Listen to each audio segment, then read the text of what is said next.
Hey, it's Rachel from All About Planners. In this video, I'm doing a review of the Otto planner. So if you follow my channel, you might recall I did another review of the Otto planner a few months ago. This one has a different layout. So they've started bringing out a couple of different layouts, which is great. And this one has my favorite with horizontal days of the week on one side of the page and then list space on the right side of the page. So if you live in Australia, you can find these at Officeworks. If you live overseas, I don't think you'll be able to purchase them, unfortunately, because I don't think Officeworks ships internationally. So Otto is like a brand exclusive to Officeworks. So if you're in Australia, then maybe keep watching. If you're in America, maybe don't tempt yourself and maybe just go watch another review video on my channel. Okay, so this one's page size is about 6 inches wide by about 8.5 inches high.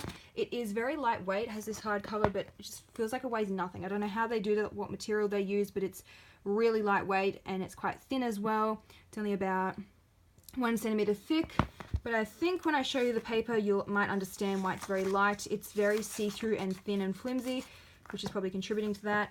That would be my biggest con. I do think it's a nice little planner, but look at that paper, how much it's ghosting and showing through. It's just not really great quality. The planner was quite cheap though, so I mean, take what you can get. Do you want to pay more with better paper, or do you want cheap with crap paper? Up to you. So dates at a glance for last year and then the current year.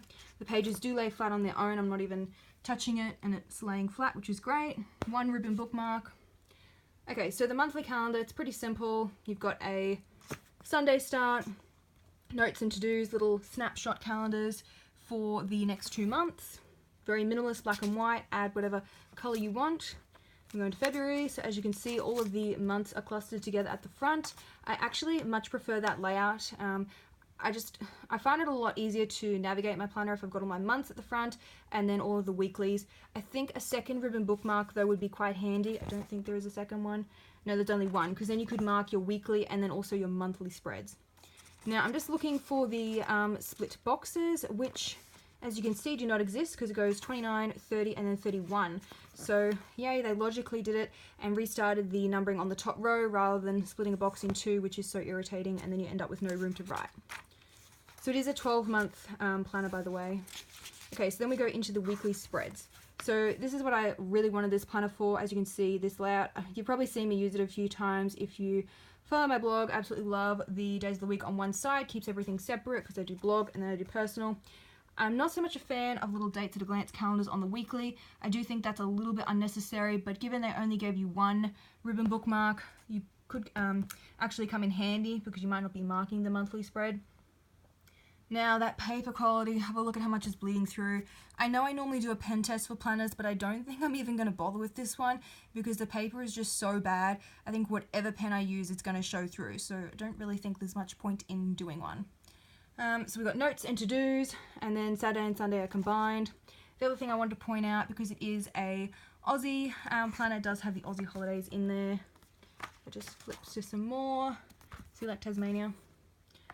Now, it does not mark the months in the weekly either, so sometimes some planners, I suppose that one it does mark it there, they'll mark like little sort of tabs on the edge of the page, so when you look at it, it's staggered and you can navigate it that way.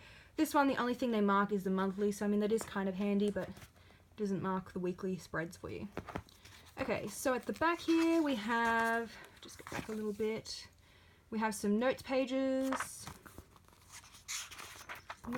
line notes, very wide line spacing, so got a bit of room to write, especially if you've got big handwriting, lots of notes pages, and then we have, this one's to separate, a days at a glance calendar for next year, a pocket folder, which is quite roomy, and then the elastic band to keep it enclosed, and that's the brand. It is, it doesn't even say it on there, it's Otto though, for Officeworks. I think it was on the front cover.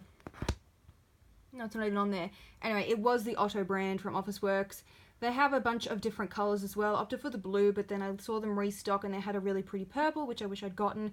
They did have the usual boring black if you wanted to get that, but anyway, I do think this is a good planner if you're like just starting out using planning, or if you like this layout but you're not sure, you want to commit to an expensive planner, you want to maybe try it for a month and go try another weekly spread. I think this planner was under $10, I will double check that. So it'd be really good like first planner, tester, etc. if you want to test out this layout. So don't forget to subscribe. I usually post a couple of review videos each week. See you in the next one.